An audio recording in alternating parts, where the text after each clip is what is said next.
Hello, and welcome to the Street Crime UK YouTube channel. Please don't forget to like, comment, share and subscribe. Today we take a look at a notorious criminal who is very well known in the Nottingham criminal underworld, and especially in the UK jails. Dwayne Johnson of Lamar's Garden in the Meadows was an uninvited guest to a gathering of friends at the home of Junior Fuller in Millview Close, Sneinton. Mr. Fuller and his friends had been out for a few drinks in Nottingham earlier that evening to celebrate the life of his friend, Martin Maughan, who had been killed less than 24 hours earlier, just half a mile away. But what actually happened that fatal night? Why did Mr. Johnson file for an appeal on his sentence?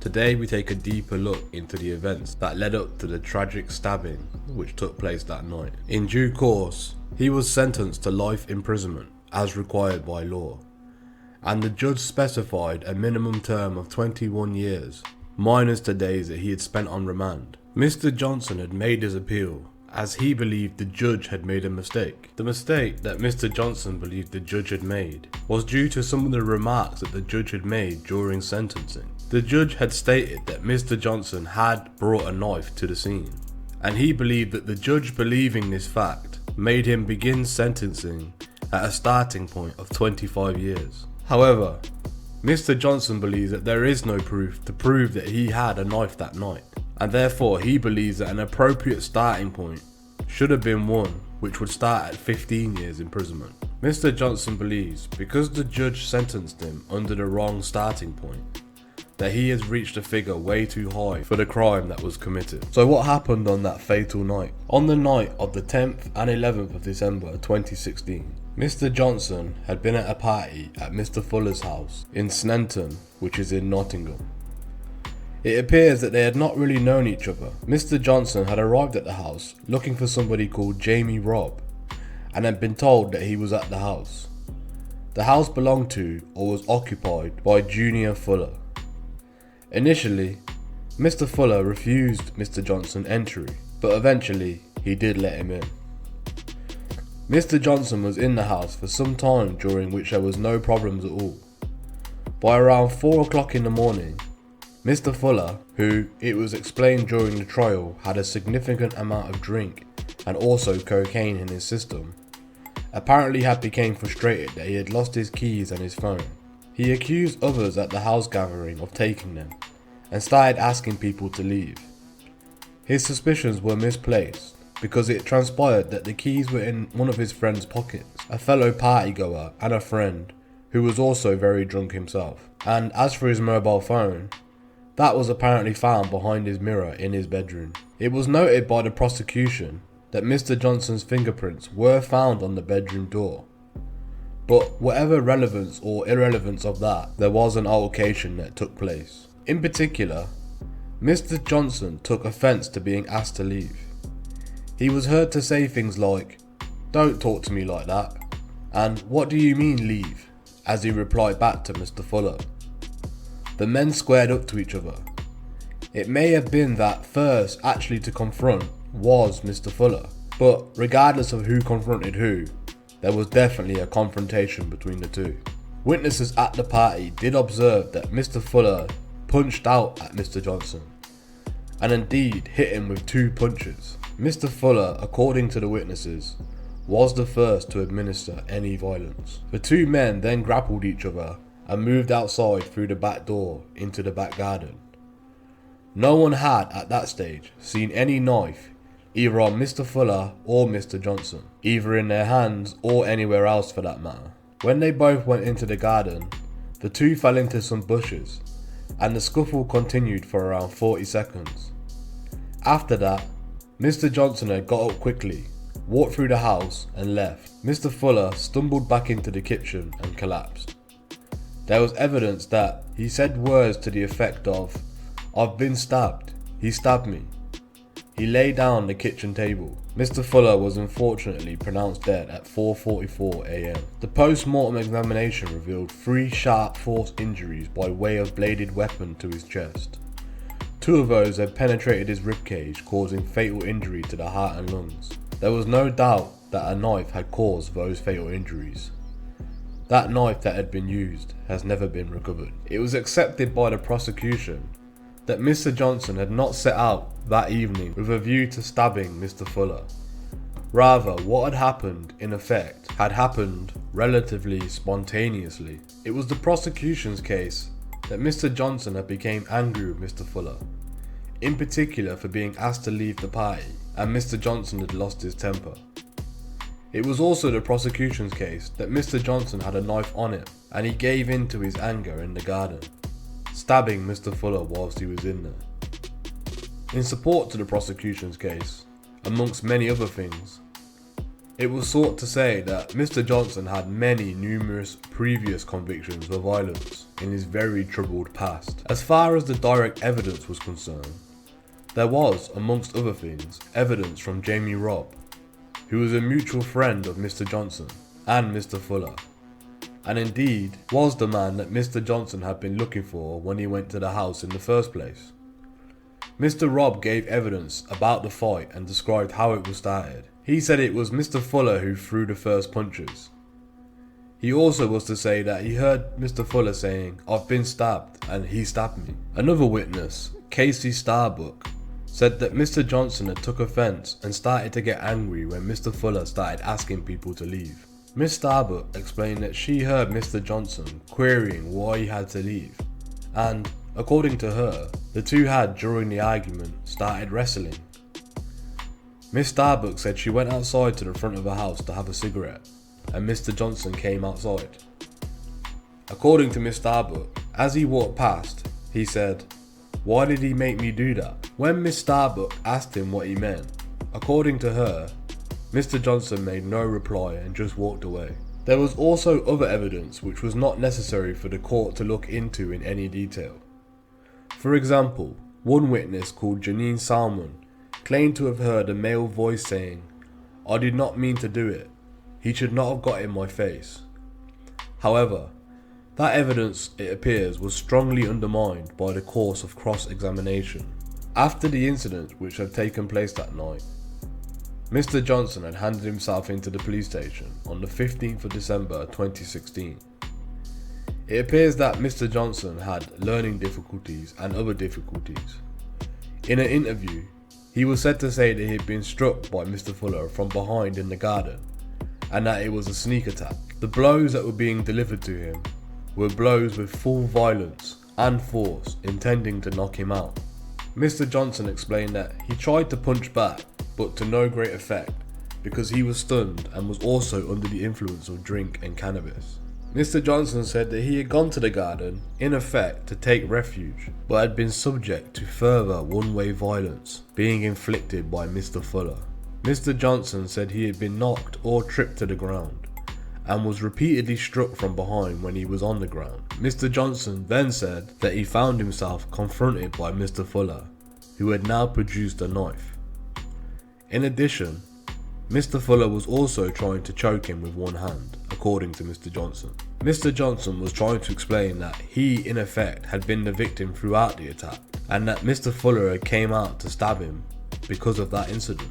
However, the prosecution were able to find throughout the course of the trial that the version of events that Mr. Johnson had gave during his interviews did not cohere with a number of aspects in which various other witnesses had described. There were three options presented to the jury. Was this an accident?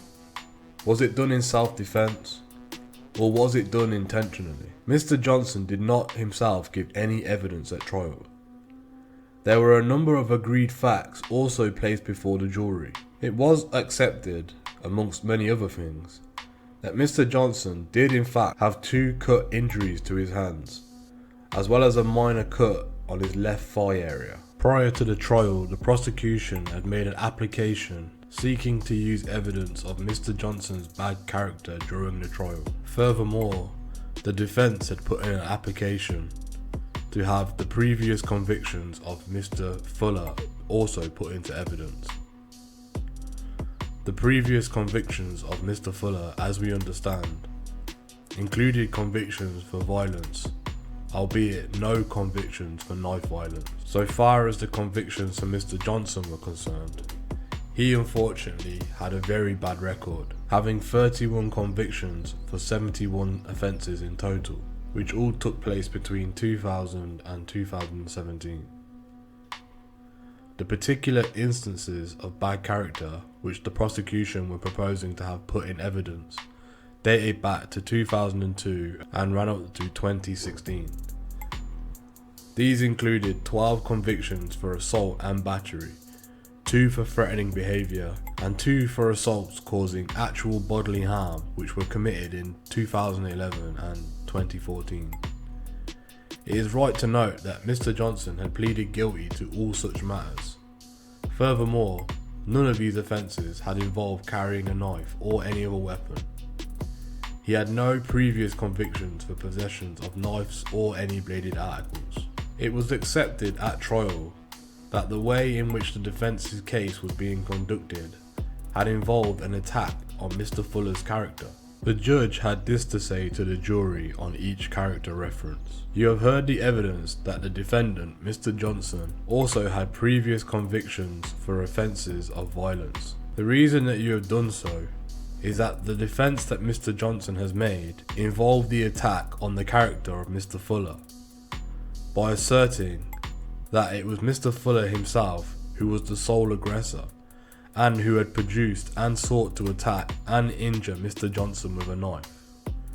In fairness, in such circumstances, it would have been wrong for you to be left ignorant on the character of the man who was making these accusations.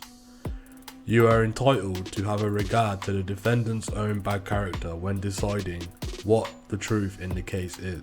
Whether and to what extent his previous character assists you in that respect is a matter solely for your judgment. Since it has been placed before you in a way, a further issue for you to determine is whether the bad character of Mr. Johnson demonstrates that he has a tendency to lose his temper and commit offences involving the use of unlawful violence. The prosecution submit that Mr. Johnson does have such tendencies, and it is more than mere coincidence that the evidence points towards him acting in such a way towards Mr. Fuller, and therefore would make it more likely that Mr. Johnson did behave as he has been alleged when the violence began. The judge then went on to explain that the issue of character reference may be expressed in the trial as follows.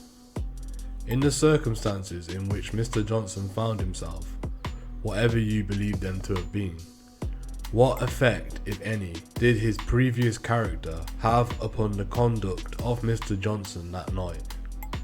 Did he seek to avoid confrontation regardless of his character? Or was it instrumental in prompting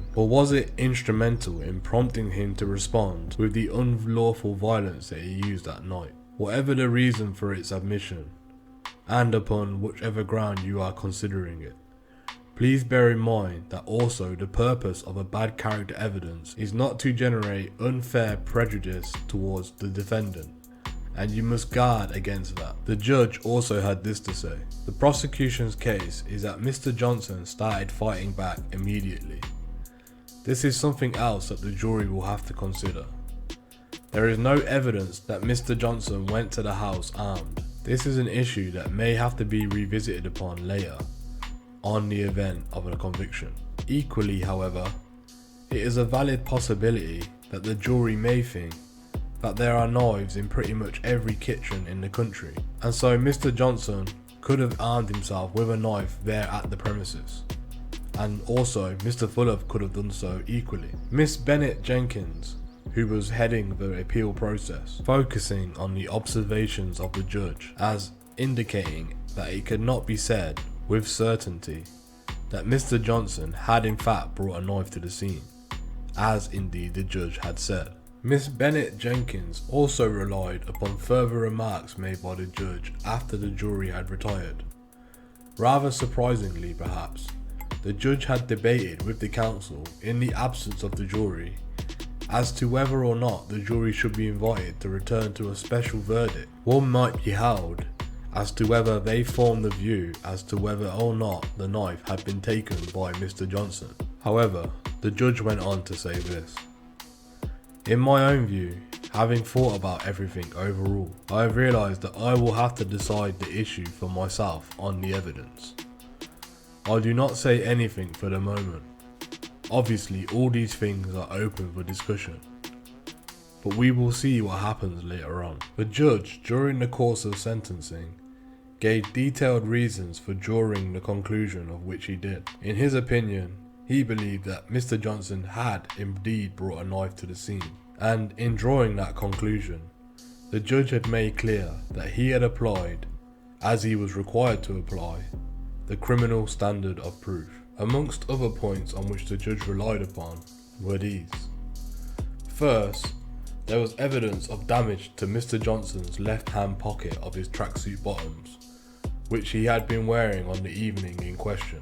The damage had been consistent with a knife blade being present in that pocket. It may be noted that it was agreeable evidence that Mr. Johnson was left-handed.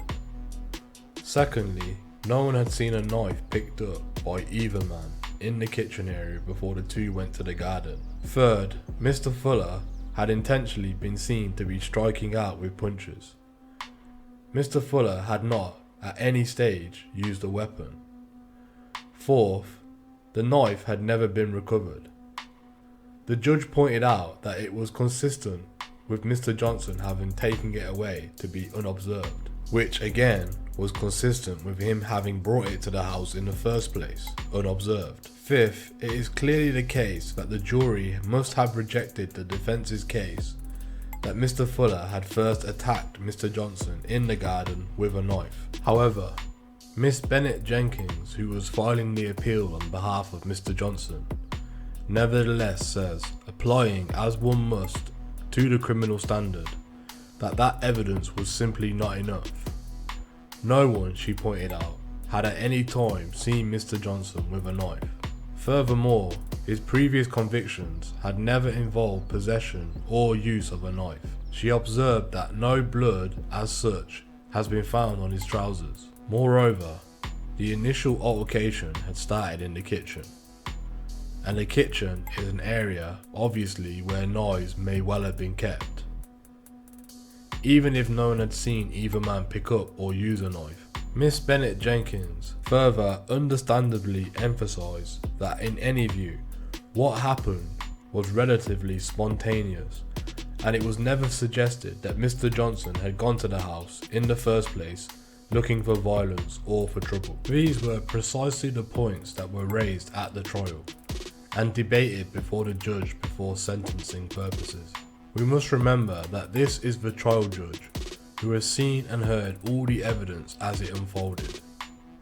It was his task and duty as trial judge to form the necessary conclusions needed to pass the appropriate sentence. He specifically applied the criminal standard. It was considered that he was entitled to apply those standards and to draw the inference that he did for the reasons that he gave. And he was entitled to conclude that Mr. Johnson had in fact brought a knife to the scene. The Court of Appeal had this to say about the matter. Applying the ordinary principles applicable for the approach of the Court of Appeal in such cases, this court has no sufficient basis for interfering with that conclusion which was properly open to the judge. It follows therefore that he was right and required by law to take a starting point of 25 years as a specified minimum term. Miss Bennett Jenkins fairly and rightly proceeds that if the right starting point can be taken, she cannot pursue any further challenges to the appropriateness of a minimum of 21 years, which was given to Mr. Johnson. In such circumstances, Miss Bennett Jenkins has agreed that she must dismiss this appeal against the sentence. During the sentencing at Leicester Crown Court, the judge told Mr. Johnson, "I am satisfied that you were armed with a knife when you arrived at that address. You were carrying it for a use as a weapon should the necessity arise." Judge Rafferty also said that Mr. Johnson had conceded in an interview that he had consumed skunk cannabis in a large quantity and had been drinking alcohol most of the night. Prosecutor John Lloyd Jones QC assisted by barrister Sarah Gorn during the trial, said that the knife used to kill Mr. Fuller has never been recovered by the police, and it was not found at the scene. The prosecutor also explained that Mr. Johnson had a very long list of previous convictions, and the predominant feature of these convictions were offences for violence and aggressive behaviour. Describing the effects on Mr. Fuller's family, he said, "The Fuller family feel collectively as if they have lost an identity as their family unit. Mr. Fuller's father, Ron, has simply not been able to come to terms with the loss of his son." And the mother of Mr. Fuller's 3 children said in her statement that it is his family, in fact, who have been handed the life sentence. "Mr. Fuller was a man with a bright smile and a positive outlook on life," said Mr. Dwayne Jones. His family have recalled him as a strong, proud and determined man. Defending Mr. Johnson in court was Sally Bennett Jenkins QC, assisted by Adrian Reynolds. Miss Bennett Jenkins QC explained that Mr. Johnson's previous convictions were for low-level violence, the majority of them in the youth court and some of them in Crown Court.